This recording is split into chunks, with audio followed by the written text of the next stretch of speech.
History of MMM, how it all began. Starting up of MMM, in 1989, Moscow Executive Committee in Leninsky District registered MMM as a cooperative society. It is in Russia. A few words about the leader. The MMM Cooperative Society was founded by Sergei Mavrodi and was one of the leading computer equipment distributors in Russia. Sergei Mavrodi, having a degree in maths, worked as a programmer and took part in the development of the first operating systems. Few words about his decision to make his own company is the fact that having worked as a simple worker from 8 to 5, he understood that freedom is the most important for him, because that work of 8 to 5 is literally a slavery. At any point, at any time, the company can throw you out and you'll be left without nothing, although you could have worked in that company for years and years. So he realized it. This is why he decided to create his own child, and he knew whatever his efforts will be, it will come back to him in form of dividends and income. Free of charge travel campaign. In 1992, the brand became universally recognizable after Mavrodi offered several times to all the residents of Moscow a day of free of charge travel in metro, Moscow subway. Pretty smart. Birthday of MMM. On October 20, 1992, the joint stock company MMM was registered. In fact, it is a birthday of MMM in the traditional form in which people got used to consider it.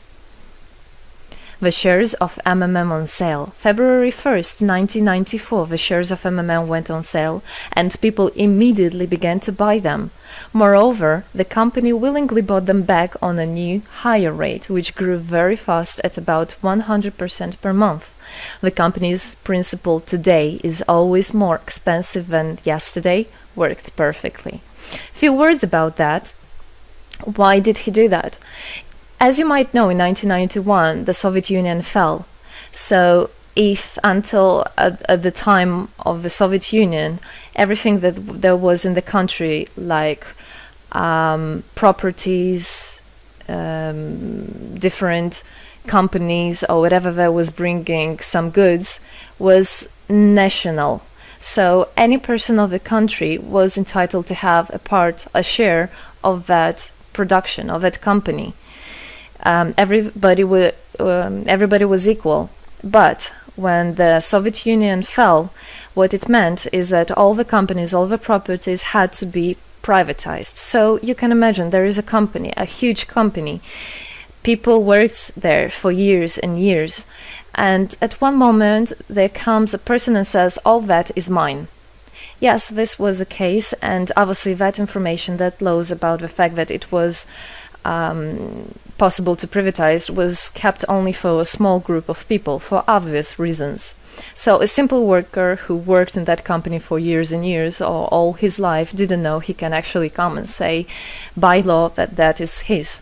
So what genius idea Sergei Mavrodi had is to sell these shares to gather the money of the people, and with this money to buy those companies. So basically, if a person has an MMM share, he would have had an exact share from the company that Sergei Mavrodi bought. For example, a company from oil and gas or something else. Obviously, he knew perfectly which companies are worth it and which companies were not. There was quite a battle there. So as you can see, his idea was great, but let's see what happens. Government is trying to hinder MMM's activities. Surprise, surprise! Planned by the Russian government, MMM 94 was intentionally collapsed. It began when tax inspectors accompanied by OMON officers passed through the crowd of depositors and went inside the central office of the company to give a notice about the planned tax inspection. Right. So obviously, the small group of people that I was talking about is the government people, is the people that have connections and so on. And they wanted, obviously, all that money, all those properties to be kept in their hands. This is how the nowadays oligarchs were made. At that moment, they had nothing. In one day, they got loads of money. And now you can know them as very rich people who made their money on the back of a nation. So obviously they did something just to provoke some panic going through the crowd. Obviously, for any financial institution, a panic is really bad. As I remind you, at that time, MMM was selling shares, was a share stock company, let's say. Mavrody's arrest. Sergei Mavrody was arrested on tax evasion charge. Really lame excuse. It wasn't at all like that. What happened, even the person that was in charge with giving the arrest, he told him that there was no other option for them. They had to do something, even though it was illegal what they were doing, but they had to do it as they were afraid of him. Because, as he said, another 2-3 months and in whole Russia there would be no government, no banks, nobody, only Sergei Mavrody, that who holds the money nowadays. This is in charge. So he was arrested, and his arrest was broadcasted live on all TV channels, obviously to show off more, to show people how bad he is, and actually the government didn't do anything wrong. On the same day, there was a storm of the central office of MMM. The company was prescribed to recover 49.9 billion rubles to the budget. Huge money. The question about the money in MMM 94 is open, as no one still can give an answer where it is. The authorities simply turned a blind eye to it, although hundreds of eyewitnesses are ready to confirm, even under oath in court, that they saw 17 trucks take out cash through the back door.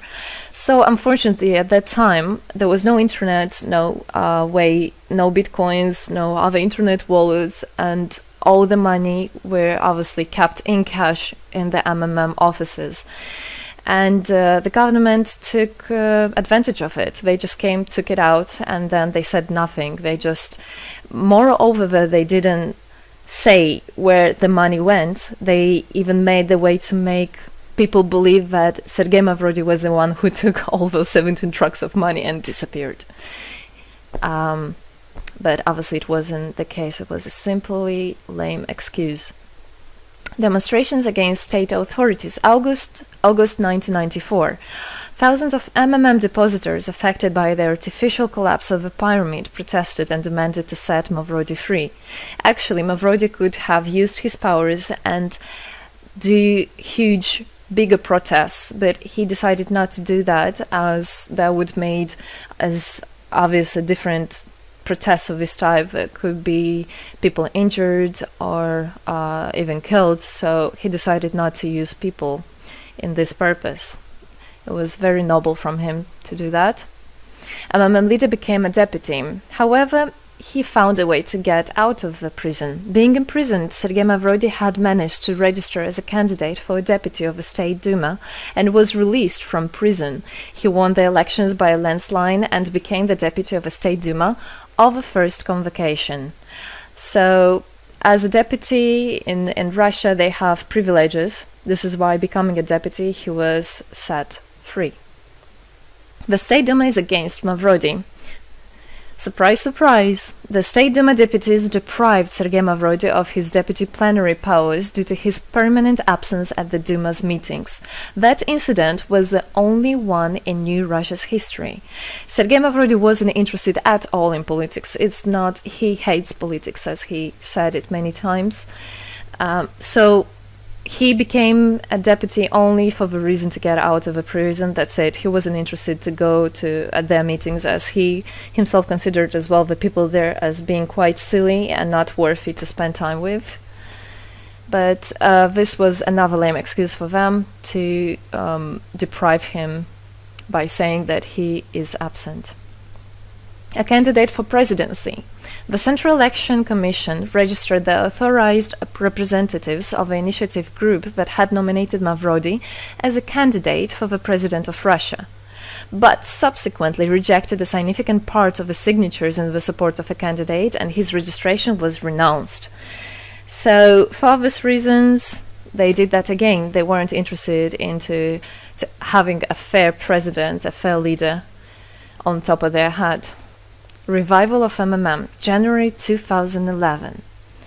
Sergei Mavrody renounced launching launching a new project of MMM 2011, Together We Change the World. Previously, there were simply no analogues of similar systems in the world. The film about MMM, the launch of a project fell in the same time interval with the release of Russian film about MMM Pyramid, the plot of which is based on the eponymous book in which the history of MMM is disclosed by Sergei Mavrodi. So he wrote a book, and there is a movie which I highly recommend you to watch. You can find it online on YouTube. MMM is building a new, fair financial order. June 2012, the activity of MMM made a lot of banks collapse and a huge outflow of funds from deposit accounts happened. The system numbered more than 35 million members at the time.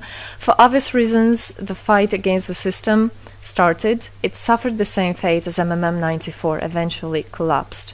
So what happened? A lot of banks, as I already said, had a huge outflow, and another minus of the system of that time was that it wasn't really quite a community, because the money was still kept by the managers in MMM. So it wasn't the same idea as it is now, comparing it now, where people exchange money between themselves. You don't need to put it in a central account. At that time, there were central accounts, and it was again used by the banks. They simply blocked those accounts that they identified as being of MMM and took all the money away, and that's it. There were no other discussion about that. Again, huge loss of money. People lost a lot of money. Sergei Mavrodi didn't get all of them. It was again the banks that took the advantage of it.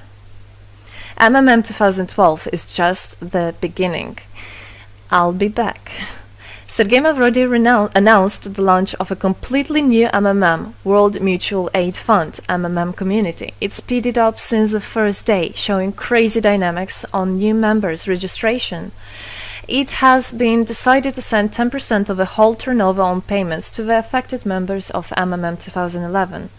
So again, another genius idea. In order not to make central accounts, in order not to gather the money somewhere, now the money are spread directly between participant itself. You can just check in your account online whom you should transfer the money to. So MMM now is connecting all the people between themselves in exchange, so that they can exchange the money and get benefits of it.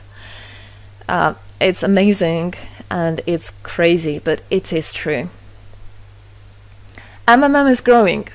Some short facts. 2012, MMM started its development in India. It had great, huge developments. 2012-2013, following India, MMM Bangladesh was launched as well. 2013, MMM Indonesia was launched. 2014, MMM Hong Kong. And it's not the end. MMM Global, 2014. MMM Global started up in the spring 2014. It is a voluntary network, a community of millions and millions of people from more than 100 countries worldwide. So there is already MMM settled in Argentina, Brazil, Philippines, Hong Kong and other, and all the rest of people in the world from all the countries of the world are able to participate as well.